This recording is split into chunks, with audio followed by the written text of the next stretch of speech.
Hoy hablamos de urbanidad, de los mismos temas que hemos hablado durante mucho tiempo, cada vez que sucede una situación como esta.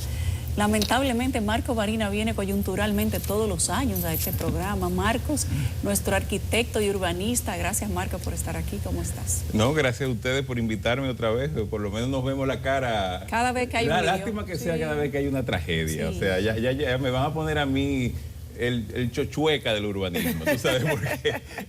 Si explota una estación de gas, ahí está Marco Varina en la televisión. Se inunda y muere. Ahí está Marco Varina otra vez en la televisión. Ya tú sabes que a las 7 de la sea mañana tú vas para CDN. Que no sea así. Hay que llamarlo en situaciones normales. Exacto, invítenme para hablar de cosas buenas. Quisiéramos invitarte para hablar de cosas positivas, que las hay. Que yo creo que las hay. Hay algunas cosas que uno puede decir, bueno, sí, pero Marco, vamos a tener tu primera evaluación sobre lo que ha ocurrido durante la jornada del fin de semana, o las jornadas del fin de semana. Quizás sea demasiado amplio, pero una primera aproximación desde tu experiencia y desde lo que ya hemos vivido, ¿qué es diferente en esta oportunidad? Bueno, sí, vamos a ver cuáles son las diferencias. Quizás una de las diferencias de esta oportunidad es que quizás de una manera semejante a noviembre 4 de 2022, estas lluvias, este proceso de inundaciones afectó a las personas que tienen más acceso a los medios, a la clase media y la clase alta. En el noviembre 22, recuerden que fue la primera vez como que pusimos atención a que el polígono central se inunda, ¿no? Y que los sótanos de tus torres se pueden llenar de agua, y tú nunca lo habías pensado realmente, y empezamos a preguntarnos por qué.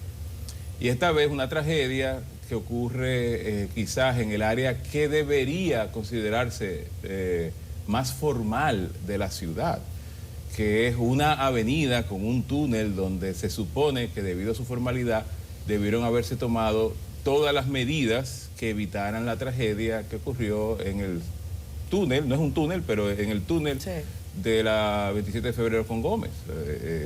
Ahí falló todo el sistema de ingeniería, de construcción civil, de planificación y de cualquier tipo de previsión que debería definir lo que es una ciudad formal.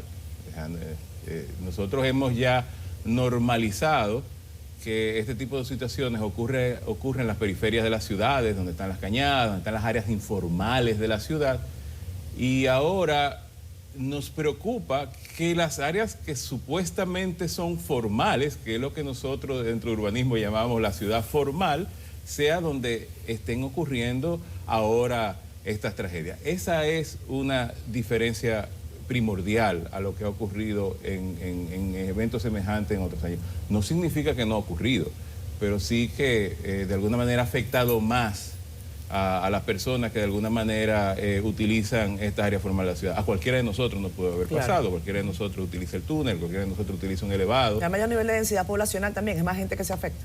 Exacto, es el centro geográfico de una metrópolis de 6 millones de habitantes. Así es que debemos verlo. El centro geográfico de una gran metrópolis, y en el mismo centro geográfico, en el área más formal de la ciudad, el polígono central, y en una avenida que se supone que es una construcción civil, ocurre una tragedia de este tipo. Eso es algo a considerar como una tragedia, no solamente de las vidas que se perdieron ahí, sino también del sistema de construcción y planificación nacional. Con el tema específico del paso a desnivel de la Máximo Gómez con 27, ahora mismo hay un debate en que participan hasta políticos, pero realmente lo ideal es que los técnicos hablen. Entonces hay dos teorías básicamente contrapuestas: fallas de origen o falta de mantenimiento. El debate está girando en torno a esos dos puntos. No hay debate, las dos cosas. Es decir, se han planteado dos situaciones. ¿Podrían ser las dos cosas? Sí, son las dos cosas, definitivamente. Hay una falla de origen que lo explicaron los expertos del área, que son los expertos de ingeniería estructural, ingeniería civil, y explicaron cómo en ese segmento había un problema en términos del diseño que se eligió para esa estructura. Y en ese momento, que fue en 1999, apenas habiéndose inaugurado esos túneles, se hicieron recomendaciones, algunas de las cuales se tomaron en cuenta y se generaron unos pernos, porque el segmento que iba a caer era el del lado opuesto. Pero como es posible que tú veas el lado opuesto, que hubo que tomar esas previsiones y no lo hayas hecho del lado derecho, ¿no? Claro. Es como obvio. Claro. Es como que salgas con un zapato sí y uno no. Y lógicamente yo creo que el presidente lo dijo, y yo creo que el presidente se expresó muy bien en ese sentido. Hace 23 años de descuidos, de los cuales yo tengo 3. Él lo dijo y yo creo que lo dijo de una manera muy responsable. Es así. Son 23 años de descuido, donde 3 le corresponde a esta administración, porque no es un tema político, no es un tema de una administración u otra, es un problema de, como dije al principio, del sistema de planificación local, que debe cambiar. Eso sí, debe cambiar. Las responsabilidades deben establecerse, pero para algo.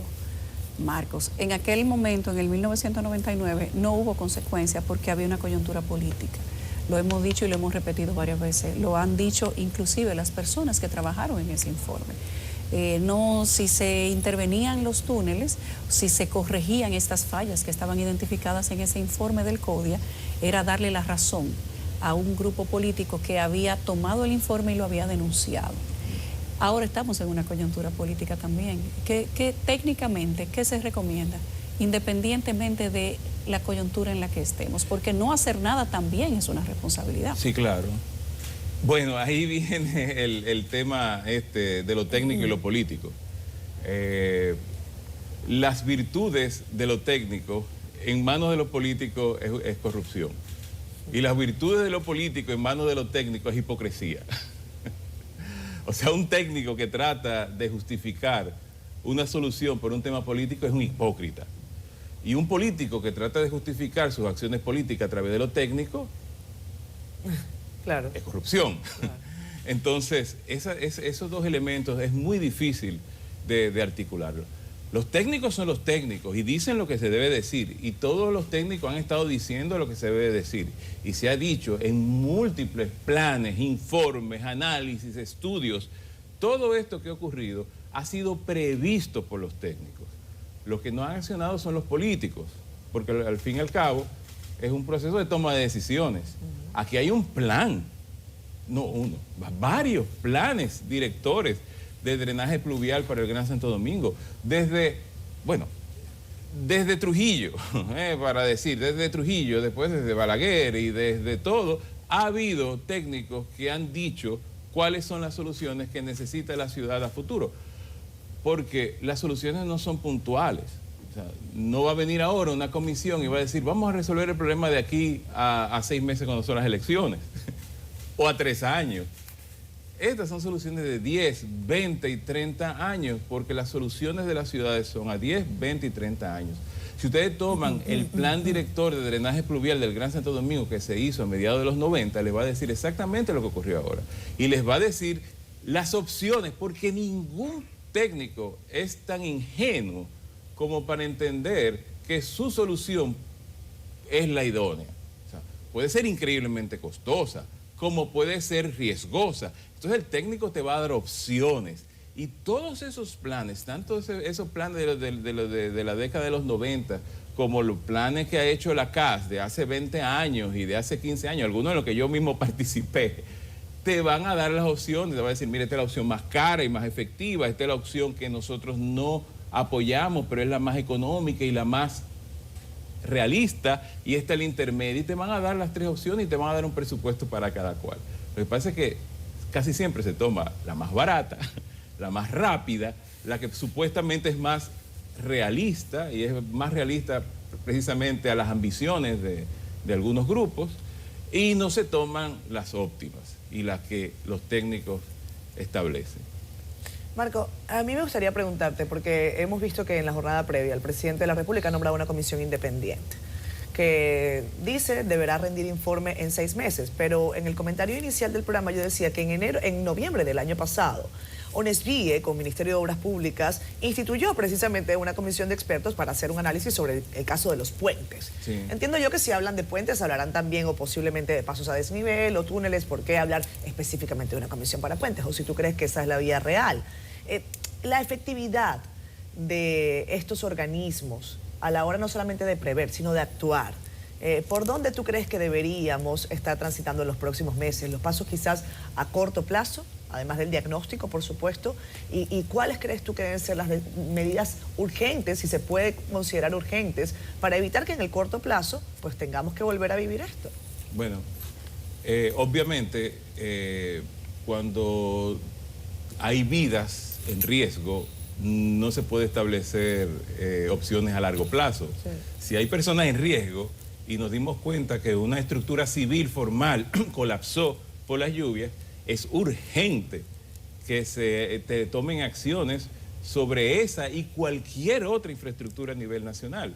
De manera que el que se formara esa comisión, que fíjense, es una comisión dirigida específicamente, hasta donde yo entiendo, Sí. porque para mí es bastante nueva Sí, la muy nueva. información también, es una comisión de infraestructuras vinculadas al tema de cambio climático. Yo creo que se vincularon dos cosas importantes. Se está hablando de las infraestructuras, que es un tema de corto plazo, de personas en riesgo, estamos todos en riesgo, y se está hablando de cambio climático, es un tema a largo plazo. O sea, yo asumo que se van a hacer análisis de la infraestructura para una solución inmediata que evite, nos haga sentir más seguros, vamos a decir, no que evite nada, nos haga sentir más seguros, y se debe también implementar ahí las opciones que van a conducir a que esto no ocurra de nuevo en el futuro. Bueno, por tanto, son dos aspectos Claro. muy importantes de tomar en cuenta. ¿Cuáles entiendo yo desde que es mi visión parcial? Yo soy planificador urbano, yo no soy ingeniero estructuralista, ni soy político, ni soy del área social. Yo soy planificador urbano. Como planificador urbano, yo entiendo que se trabaja a tres escalas. Primero, hay una escala global. Esto que está ocurriendo en el mundo entero. Somos un país tropical. No es solamente que los males se están elevando con el cambio climático, sino también que la pluviometría está cambiando para un lado para otro. O va a llover mucho más y con mucho más intensidad, o menos. A nosotros nos ha tocado que llueva más y en enormes cantidades. Y esas soluciones a veces no dependen de los gobiernos locales, no dependen ni siquiera de los gobiernos nacionales. El sargazo, por ejemplo, y las implicaciones que parecen que viene el sargazo y las soluciones que no son locales, son a nivel regional, y cuando hablo de regional, no de las regiones nacionales, sino interislas y demás. Eso es por un lado, ver el impacto que esto está teniendo a nivel regional, y de hecho hay organismos internacionales que invierten en eso. El BID viene aquí a invertir en temas de riesgo y cambio climático, a prestarnos para que nosotros de alguna manera reaccionemos a eso. Las Naciones Unidas y organismos que trabajan sobre esto. Unión Europea, Unión Europea. cooperación. Por otro lado, está la parte nacional. Este no es un problema del Distrito Nacional, porque es otra cosa, estamos hablando del Distrito Nacional, pero quien se afectó fue una ciudad de 6 millones de habitantes, que son 12 municipios articulados, y que no hay una entidad administrativa que ponga de acuerdo a 12 municipios que forman lo que es la ciudad de Santo Domingo, lo que implica que debería de haber un nivel administrativo diferente. Entonces, hay un tema también nacional, no es solamente el Distrito Nacional, eso está ocurriendo en Santiago, y está ocurriendo en Ocoa, y está ocurriendo en Samaná, y está ocurriendo en un pueblito rural, en algún distrito municipal también. Es un problema a nivel nacional, que solamente se resuelve a través de el ordenamiento territorial. Aquí vinimos a hablar de la ley de ordenamiento territorial hace poco. Y el otro es el nivel más local, que es el de las alcaldías, que son las que de manera directa accionan sobre el día a día. Todo esto que yo te dije previamente, la gente no lo ve, ni lo tiene que entender tampoco, ¿no? Ahora, que el contén de la esquina de tu casa, el invernal de la esquina de tu casa funcione o no funcione, ya sea porque el Estado no lo está atendiendo, o porque tú estás tirando basura a la calle, o porque tu sector y las personas que están, la institución pública que está supuesto a regir esto no lo está haciendo, implica que nosotros como ciudadanos también tenemos que tener algún tipo de efectividad sobre este tipo de fenómenos. O sea, resolviendo desde nuestras casas y la manera en que nosotros manejamos la basura y dónde la disponemos y cómo la disponemos. Y también que nosotros somos los que debemos exigir. No debemos dejarlo a los niveles superiores. Nosotros desde los ámbitos de las juntas de vecinos, de nuestros residenciales, debemos exigir a los organismos que nos representan para que este tipo de cosas se resuelvan. O sea, son tres escalas diferentes y tres niveles de acciones diferentes que implican muchas instituciones. Suena muy complejo, pero nadie dijo que era fácil. Claro. Difícil es, pero eso es lo que salva vidas. Desde la funda de basura que tú depositas en el frente de tu casa, hasta las grandes inversiones que hacen los organismos internacionales para que este país en algún momento, los políticos, se les dé la gana de entender que los técnicos decimos algo y vean todos esos informes que se han venido haciendo, porque hay planes, hay estudios, no hay que hacer más planes, no hay que hacer más estudios, hay que tomar todos esos estudios y ver qué es lo que nosotros no hemos hecho. De eso que dijeron los técnicos, vamos a ver y vamos a decir, mira, esto no lo hicimos y esto no lo hicimos tampoco. Vamos a mirar para atrás y vamos a ver. Y a partir de ahí vamos a organizarnos en términos de esas 3 escalas que estoy planteando. Sobre el caso del drenaje pluvial, siempre se dice que se necesita, pero que ningún gobierno central o local, me imagino que sería el gobierno central, porque el ayuntamiento, ningún ayuntamiento de ningún modo va a tener esos recursos. No. Siempre se dice que a pesar de que es necesario, que todo el mundo lo sabe, que hay que abordar ese problema, es muy costoso, muy largo, muy complejo y que además no se ve, o sea, que está por debajo de la tierra y que electoralmente no es rentable.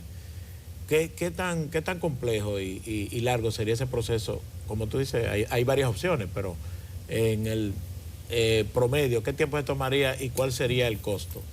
Es largo. Es largo, es complejo y es costoso. Es que yo no creo que nadie, cuando vienen y lo juramentan y levantan la mano va a decir, es corto y barato. Es largo y costoso, es difícil. Y hay cosas que las que tienes que accionar que no se ven. Y no se ven entre comillas, porque aquí hay candidatos que han perdido precisamente por este tipo de cosas, porque la gente lo ve. Hay un momento en que se inunda toda la ciudad y eso le afecta a un candidato en específico en cualquier demarcación quizá territorial. El cambio climático viene a arreglar la política. Bueno, sí, porque no lo ha arreglado hace 20 años que lo estamos sufriendo, no lo ha arreglado. Visibiliza el problema. Exactamente, sí. Va a ser muy evidente cosas que están ahí, pero que cuando no llueve no se ven. Sí, pero te voy a decir, el plan director de drenaje pluvial de Santo Domingo que se hizo en los 90 costaba 3.000 millones de pesos. Vete a ver qué cuesta ahora 3.000 millones de pesos. Claro, nada, cualquier cosa. Y hay que ver lo que cuesta ahora. Claro. En aquel momento, ¡ay, cuánto dinero! Era un montón de dinero, era una solución. De hecho, tú lo lees, ese plan, uno de los tantos, estoy mencionando uno por decir uno. Tú lo ves y te va a decir las 3 opciones de la más costosa a la más barata. Y la más costosa, barata, es ahora lo que se gastaría cualquier partido, lo que le entrega a la Junta Central Electoral a aquel partido para que se promocione. Era la solución hace 20 años de los problemas que estamos enfrentando ahora. Y los costos que estamos asumiendo ahora son mayores que los costos que pudo haber representado haber hecho esa solución. Eso es lo mismo ahora. Ahora, mira, es costoso. Claro que es costoso. Que dura mucho. Claro que dura mucho. Las ciudades funcionan en 10, 20 y 30 años. Los problemas de tránsito que tú estás viendo ahora en Santo Domingo, búscalo. Que ocurrieron se plantearon en las políticas públicas de hace 25 años. O 20, no sé. Busca lo que es ahí. Los problemas de esta ciudad de drenaje son de las malas decisiones que se tomaron hace 20, 25, 30 años, en las cuales lo veíamos como, eso es costoso, eso es grande, ahora no podemos hacer esa inversión, ahora la ciudad es chiquita, en aquel momento era 1.400.000 personas, previéndose que subiera a 2 millones, ahora la ciudad es pequeña, no podemos hacer esta inversión y ahora somos una metrópolis de casi 6 millones de habitantes, cuando metes a San Cristóbal, Jaime y a todo el mundo, y ahora somos una grande, y ahora sí se justificaría aquello, pero en aquel momento no se hizo. Entonces, son decisiones que hay que tomar ahora para que dentro de 20 años nosotros veamos los resultados. ¿Cuánto tiempo se tomaría esta decisión? Imaginémonos que la decisión está, que el dinero está, porque está para otras cosas, sí, que son menos importantes que esas. Y en momentos como este, donde hay 30 personas muertas, yo creo que eso es valor suficiente para determinar cualquier suma de dinero. Se coge prestado para cosas menos importantes, se puede tomar para eso. Imaginémonos que el dinero y la decisión está. ¿qué tanta operación y qué tanto tiempo se llevaría a arreglar el sistema de alcantarillado de Santo Domingo y hacer que desemboque, por ejemplo, en el mar? No, o sea, el alcantarillado sanitario, que deberíamos estar pensando así, ¿no? Porque la coyuntura de lo pluvial es la coyuntura de lo pluvial, Sí. pero las necesidades de Santo Domingo no solamente, del alcantarillado de Santo Domingo no solamente es pluvial, es también sanitario, son Claro. dos cosas No, diferentes, ese las es aguas peor, negras. ese es peor. Exacto. Entonces, se supone que deberíamos de asumir el problema de una manera integral, ¿no? Claro. Y por tanto, existe, como te dije anteriormente, ya los planes existen, se han hecho. Cada década ha generado un plan diferente, Los con planes grandes y los inversiones. planos. Sí, claro, Claro, claro. Se han generado esas inversiones. Lo que no se ha tomado las decisiones correctas para que se implementen. De hecho, algunos de esos planes se han implementado parcialmente, pero la cantidad de flujo económico no ha llegado en el momento adecuado para que las desgracias que ocurrieron ahora no ocurrieran. Y ya esos planes han empezado hace 20 años. Ahora hubiéramos tenido una solución del drenaje pluvial del Gran Santo Domingo si lo hubiéramos asumido. Ahora tenemos que empezar de nuevo. Ahora tenemos que revisar otra vez qué fue lo que no hicimos. ¿No? Y ajustarlo para 20 años. Y ajustarlo para 20 años, La sobre todo en lo económico, Claro. porque obviamente los 3.000 millones No, y de en pesos impacto. que costaba, que ustedes lo pueden buscar. Tú no tienes ni siquiera que tener 25 años hablando de esto, tener una experiencia de 25 años en urbanismo, como yo tengo.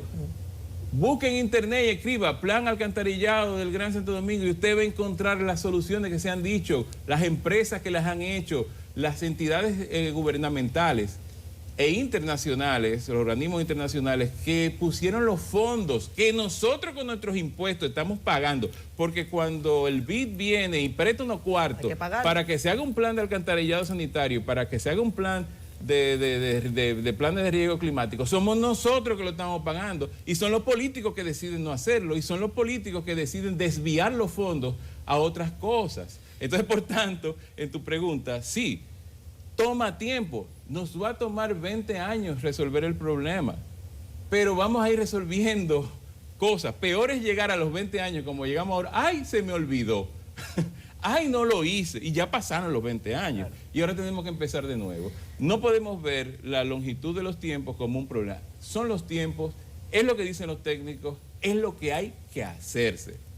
Marcos, tú eres planificador urbano. Sí. Y esta realidad de cómo a veces no se toman decisiones políticas porque se valoran otros elementos de lo económico, políticas coyunturales, o sea, cómo las coyunturas políticas evitan de una manera que se agilice el proceso de desarrollo, no solamente urbano, sino del desarrollo de los países en líneas generales. ¿Cuál crees tú que puede ser una alternativa? Porque la situación está planteada. Los políticos siempre tienen desafíos electorales, desafíos de que hay gente que necesita más, de esa toma de decisión. Según tu experiencia en planificación urbana, ¿cuál sería una alternativa para decirle a estos políticos que es quizás un camino seguro? No, el camino seguro te lo está diciendo las consecuencias de lo que no hiciste cuando te lo recomendaron. Sí. O sea, se pierden vidas. La falta de planificación no te ahorra nada. La falta de planificación te cuesta en vidas. Es que todos los años muere gente por alguna otra razón. Cada 2 años explota una planta de procesadora de combustible de algún tipo y muere gente. Todos los años hay inundaciones y muere gente. Todos los años se derrumba una estructura por alguna razón, por algún proceso de que no hay una oficina de planeamiento urbano, de que no hay fiscalización. En algún sector del país muere gente. No creo que exista justificación mayor para un político decir yo estoy atendiendo el que las personas que votan por mí no mueran. O otro, ¿cómo es posible que ahora nosotros nos sentimos que si pasado mañana viene otro temporal, yo no puedo salir de mi casa porque yo puedo morir en el camino a mi trabajo, al aeropuerto o a tal sitio porque una estructura puede colapsar? O en tu propia casa. O en tu propia casa. ¿No? No tienes ni que Explotó salir. una bombona de gas en tu casa, en tu residencial, ¿no? Y además los daños que tienes, se te daña el carro. Cuando se inunda el parqueo o la calle donde tú vives, tú pierdes, tú tienes pérdidas materiales también. Eso es así. Y se construyen torres de edificios con una falla de planificación urbana, con permisos emitidos de manera incorrecta, en un lugar donde no se debía construir una torre, y la gente tiene pérdidas por eso. Eso es así, eso es así. Encima de todo lo que invierte para adquirirlo. Ojo, pero eso es en lo chiquito y en lo grande. En todas Yulis, en lo partes. chiquito y en lo grande. Marco acaba de decir lo del gas, y yo creo que lo he contado públicamente, y me parece, es un tema paralelo, pero tiene que ver con un tema de la seguridad y el riesgo. En mi casa yo un día sentí olor a gas, y yo decía, ¿y esto qué es? Y cuando moví la estufa y vi la instalación, o sea, yo no instalo en la cocina, la estufa, eso lo instala un técnico. La instalación era literalmente una burla. Entonces yo digo, ¿quién es responsable de esto? ¿A quién llamo? ¿A la empresa que decidió el instalador? ¿A quién se le transfiere esa responsabilidad? Por eso digo, en lo chiquito y en lo grande, ¿no? Entonces, de alguna manera, ustedes nunca me van a ver a mí echándole la culpa a la ciudadanía de nada, porque yo creo que la ciudadanía tiene el derecho de quejarse y de decir, yo no me quejo de la ciudadanía, yo me quejo del Estado que no genera las opciones para que la ciudadanía haga algo. Usted no le puede decir a alguien, sea limpio, si usted no le pone el contenedor, si usted no le pone la basura. Después que usted puso el contenedor y el zafacón de basura, usted puede decirle, sea limpio, pero antes no. Bien, entonces, rara vez ustedes me van a ver echándole la culpa a la ciudadanía algo. Ahora, en este caso, también nosotros tenemos una culpa.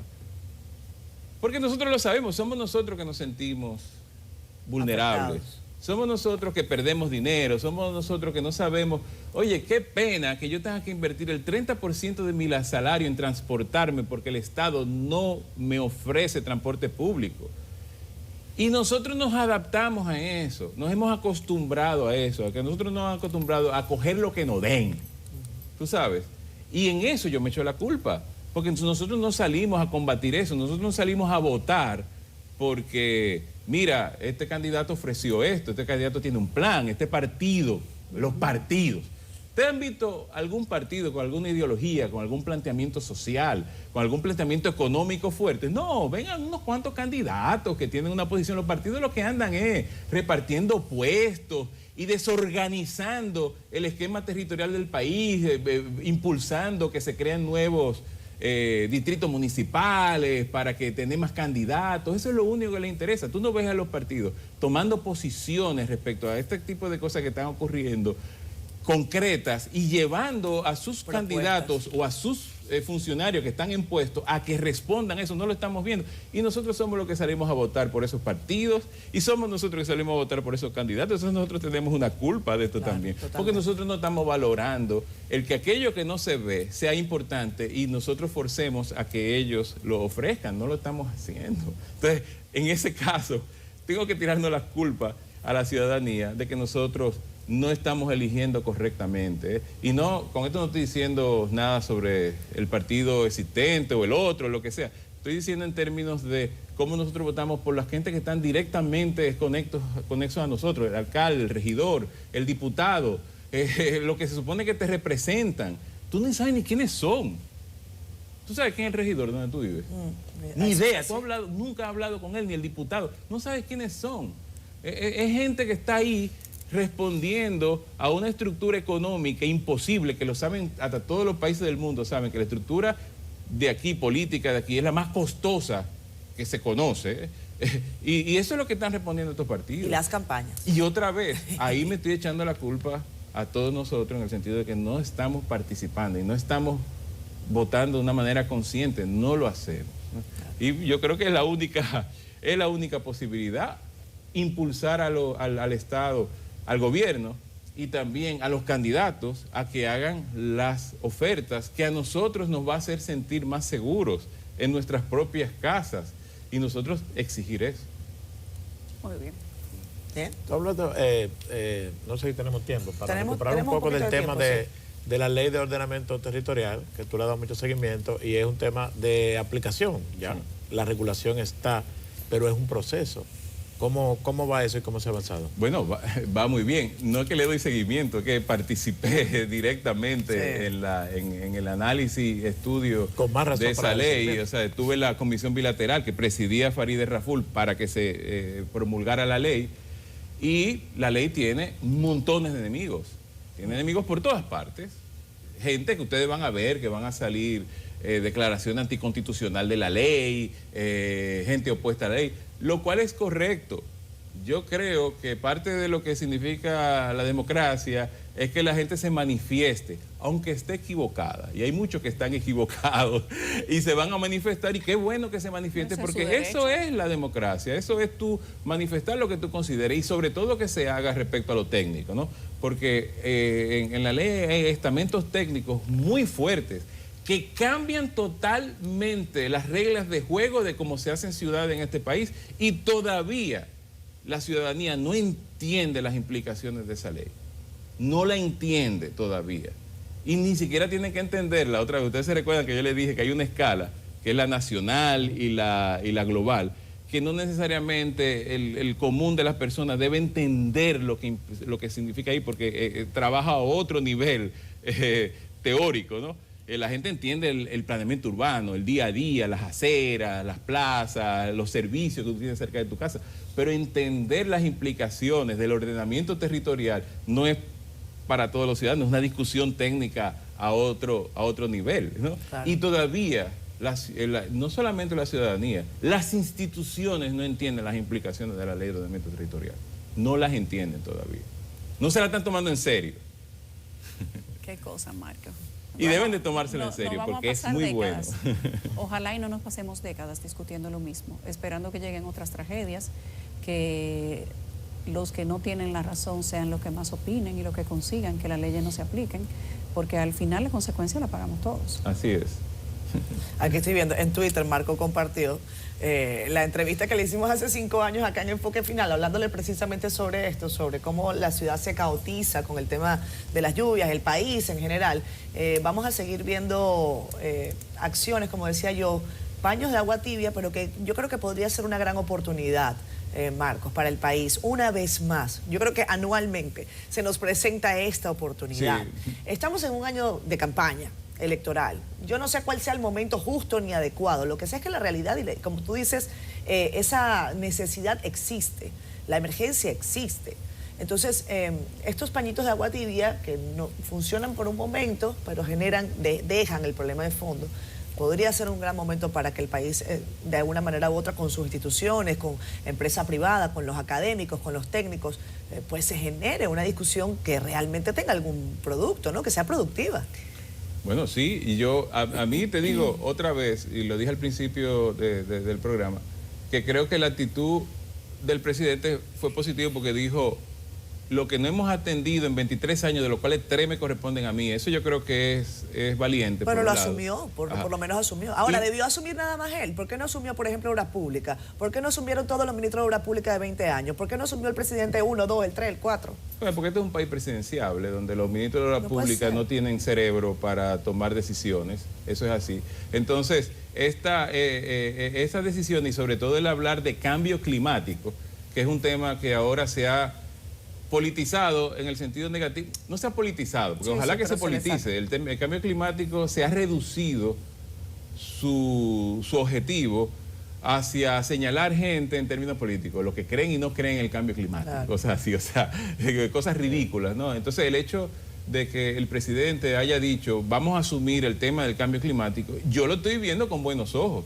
Lo que yo no espero es que dentro de 5 años otra vez estemos en lo mismo, diciendo: que mira, que se tomó una decisión, se formó una comisión, y al final la comisión emitió un informe, y ese informe no se asumió. Está guardado por ahí, igual que el del 1990. Cogiendo polvo. Bueno, ojalá y que 30 personas muertas sea motivo suficiente para que esta vez se tomen decisiones reales. Sí, 30 de este año, pero el año pasado fueron 30 más. Y que noviembre de inundaciones, no de claro, y que noviembre del 2024 no nos agarre asando batata, como nos agarró y Gracias, como nos agarró el del año pasado. Gracias, Marcos Barinas, urbanista, arquitecto, parte de la familia de CDN, que viene todos los años cada vez que hay una tragedia. Lo lamentamos, Marcos, ojalá que no tenga que venir solo por eso. Gracias.